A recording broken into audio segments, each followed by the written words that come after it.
Today, I'm going to show you what it's like to drive a 2002 Ferrari 360 Spider. And the best part, it's a gated 6-speed manual. This was, of course, the successor to the 355, 3.6 liter V8 producing 400 horsepower and 275 pound-feet of torque.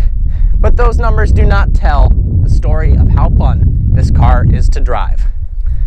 Open it up with this handle here. Now you can't just slide the key in and turn the car on. You've actually got to press the unlock button first, listen for 2 beeps, then you can slide it in and start it up. The 360 has one of the best steering wheels in the game. There's no horn in the middle, horns on either side. Feels like straight out of a go-kart. You've got a center mounted tachometer, speedo on the right.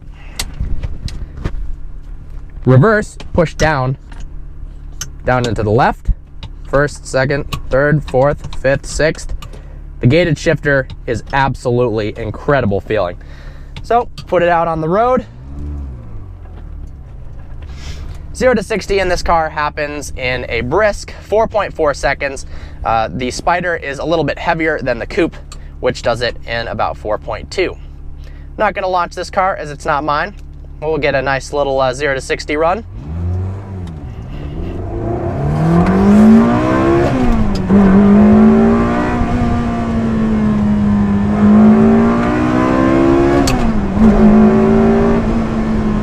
Absolutely roars up to its 8,500 RPM red line.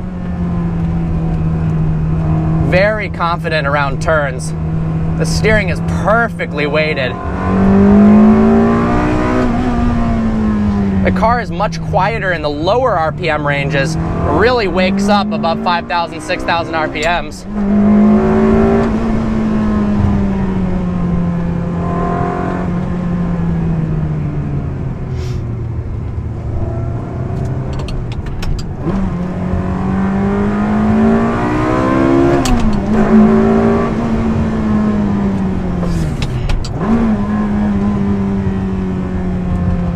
But I'll shut up and let the Ferrari do the talking.